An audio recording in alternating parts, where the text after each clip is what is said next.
안녕하세요. 세종홈즈입니다. 벌써 구독자가 3,000분을 넘어섰습니다. 진심으로 감사드리고요. 앞으로도 일반인들의 입장에서 제가 좋은 물건 잘 찾아서 자주 말씀드리도록 하겠습니다. 오늘 말씀드린 물건은 대전에 있는 상가주택인데요. 1, 2층은 상가로 구성이 되어 있고 3층은 다가구, 폐가구가 거주를 하고 있고요. 4층에는 실거주까지 가능한 그런 매물이 3억대에 진행 중이에요. 가격이 많이 괜찮은 것 같아서 소개를 드리고요. 여러분들도 지금 이런 상가주택 같은 경우는 임차인들이 많이 있기 때문에 분석하실 때 유의를 하셔야 되겠지만 너무 어렵게만 생각하지 마시고 저랑 같이 좀 큰 틀에서 중요한 부분만 짚으시면서 먼저 이게 괜찮은지 안 괜찮은지 보시는 능력, 그런 걸 좀 키워보시고 괜찮다 싶을 때 그때 세부적으로 현장에서 조사를 하시는 그런 형태로 하시다 보면은 아마 실력이라든지 보시는 눈이 올라가지 않을까, 그런 생각을 하면서 오늘 물건 말씀을 드려보겠습니다. 같이 보시겠습니다.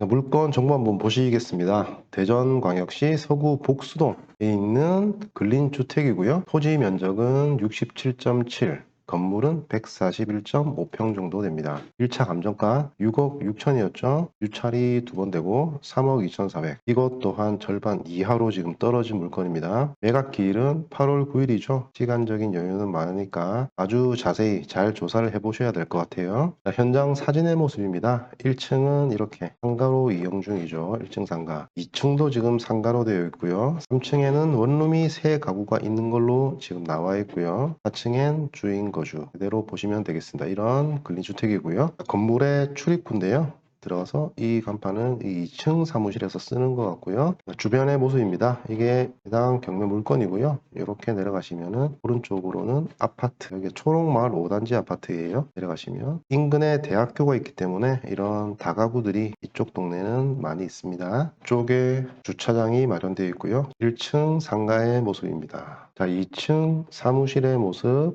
한번 체크해 보시고요. 3층의 다가구 주택입니다. 여기 1, 2, 3호 이렇게 보여지는 거고요. 점유 현황은 정보지 다시 한번 보시면 되실 것 같고, 현재 임차인이 점유 중입니다. 304호는 창고로 쓰고 있다고 진술이 되어 있고요. 예, 4층의 모습인데요. 4층에 단독주택으로 한 채가 있고요. 이쪽으로 들어가시면 아마 제시외 건물로 해서 샤시로 창고 형태로 쓰는 것 같습니다. 4층에서 오른쪽 문을 열고 나가면 이런 식으로 공간이 있는데요. 이쪽에다가 뭐 각종 비품들을 보관하고 있는 것 같아요. 이렇게 보셨다시피 1층 37평 상가로 쓰고 있는 거고요. 2층도 37평 상가로 쓰고 있고요. 3층은 보시면 한 36평 정도 되고요. 다가구 현재 3세대가 거주, 하나는 창고로 있다. 여기가 세대 임차가 가능한지는 다시 한번 보셔야 될 것 같고, 4층에는 단독으로 이렇게 한 가구가 거주 가능하겠다. 여기 제시외 건물 하나 있고요. 이렇게 물건 현황 보시면 되실 것 같아요. 감정가가 3억 2,600이고요. 이거 평당 480 정도 됩니다.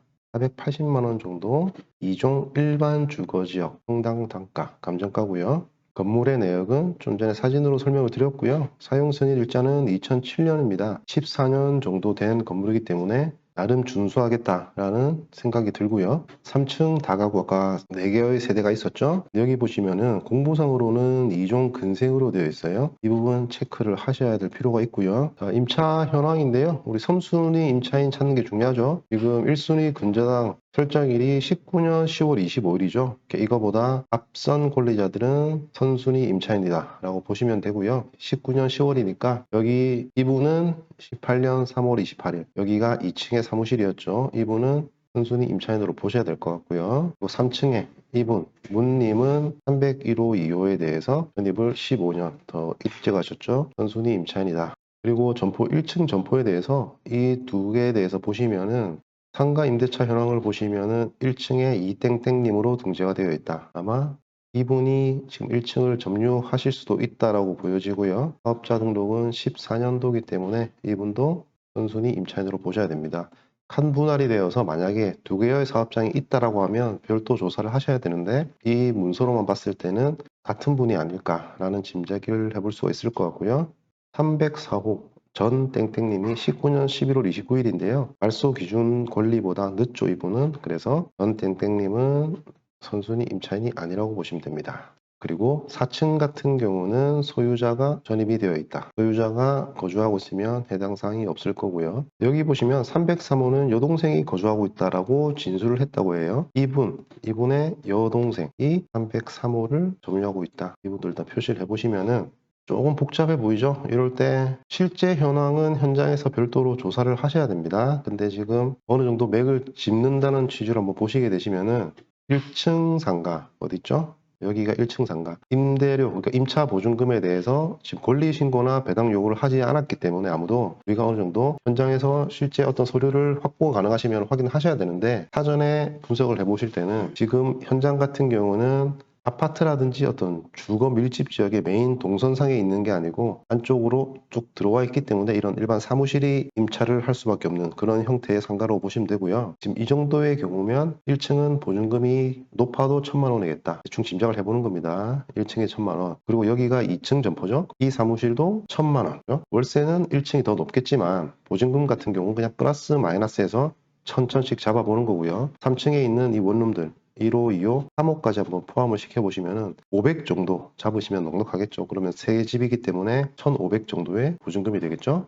이분 304호는 순순위가 아니기 때문에 해당이 없고 그렇다고 보시면은 1, 2, 3층에 있는 보증금의 대략적인 합계 예상 금액이 3,500입니다. 3,500. 이 정도의 금액을 먼저 생각을 하셔야 되고요. 권리신고나 배당 요구 그런 걸 안 하셨기 때문에 실제로 여기 표시되어 있는 이런 분들이 진성 임차인이고 실제 점유 중이라고 하시면은 낙찰자가 인수를 하셔야 되겠죠. 근데 그 비용이 방금 보셨던 것처럼 예상컨대 한 3, 4천 정도가 되지 않겠나 싶어요. 그러면은 어느 정도 방향을 잡으실 때 지금 현재 최저가가 3억대고요. 시세라든지 이런 걸 보시고 입찰 금액을 최종적으로 산정을 하신 다음에 이 보증금을 최종 투찰 금액에서 떼시면 되는 거죠. 저 금액을 우리가 물어준다고 가정을 하고 투찰 금액을 저만큼 낮춰서 입찰을 하시면 되는 거예요. 등기부를 보시면 이쪽 건설사에서 강제 경매로 신청 들어간 사건이고요. 청구 금액은 9억이죠.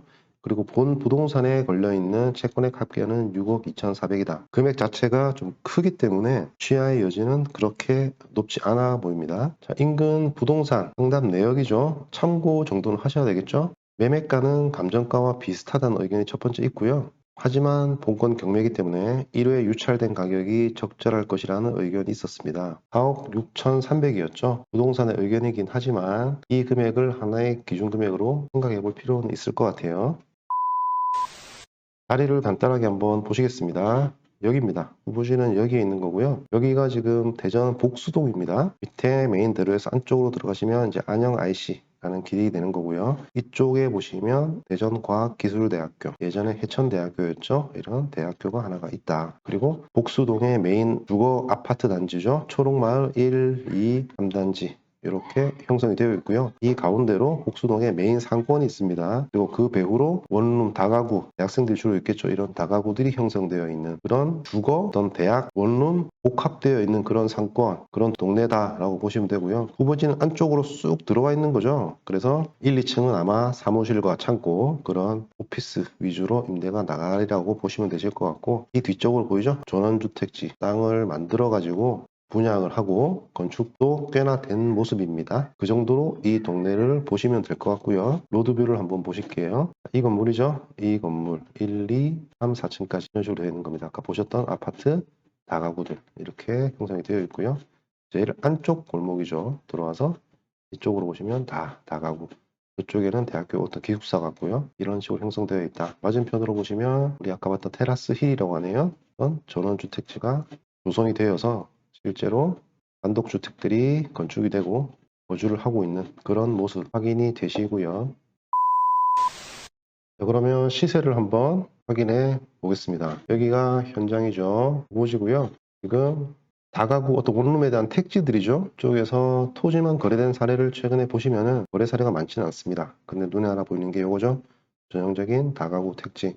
여기가 평당 올해 여기가 제일 가깝네요. 415만 원에 거래가 됐고요. 밑에 있는 이 땅은 450만 원, 18년도에 거래가 되었다. 그리고 2020년도에 보시면은 414만 원. 그런데 여기는 보니까 골프장인데 그 골프장 뭐 주차 부지 같긴 한데요. 어찌됐든 이런 토지가 414만 원. 그러면 느낌상 여기 복수동의 제2종 일반 주거지역 땅값은 평당 400 초중반으로 볼 수 있겠다라는 생각이 들고요. 그 400과 450의 중간선인 425만 원 정도로 땅값을 우리가 책정해 본다라고 하면 해당 경매 물건지의 토지 면적은 67평이었습니다. 그러면 2억 8,500이라는 그런 토지 가액이 나오는 거고요. 감정평가사의 토지 감정 금액 3억 2,600 정도로 감정이 되었고요. 이번 경매 토지 건물 총 최저가가 얼마였죠? 3억 2,500입니다. 그러면 감정평가사가 감정한 이 금액이 맞다라고 하면 토지의 금액으로 건물까지 확보가 되시는 거죠. 최저가 기준으로 아주 가격적으로 많이 내려와 있다라고 보여지는 대목이고요.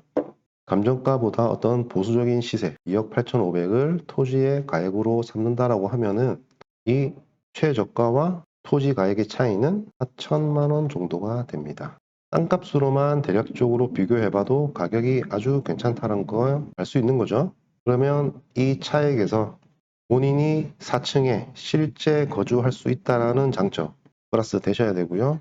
그리고 1, 2층 그리고 3층에 대해서 임대 수익이 발생하겠죠. 지금 계산의 편의를 위해서 1층 상가, 2층 상가 월세 합을 50으로 보고요. 3층에 있는 다가구 세 가구에 대한 월세 합을 100으로 보겠습니다. 그러면 월 150이다. 그죠? 그러면 1년에 1,800이라는 임대 수익 그리고 최저 가격은 3억 3천이었죠. 그러면 대출을 활용하지 않고도 5% 이상이라는 임대 수익률이 확보가 되고요. 거기다가 실거주까지 해결하면서 이런 임대 수익까지 발생한다. 그러면 이 두 가지 장점으로 최저 입찰가에서 수익률 그리고 임차 보증금 등으로 투자금이 줄어드는 부분들을 감안하셔가지고 수익률을 맞추시고요. 그러면 입찰가가 어느 정도 나오겠죠. 거기서 이제 마지막에 중요한 거 실제 아까 보셨던 우리 임차인이 맞다라고 하면은 그 보증금을 우리가 인수를 해야 되기 때문에 마지막 투찰 금액에서 그 보증금 아까 얼마였죠?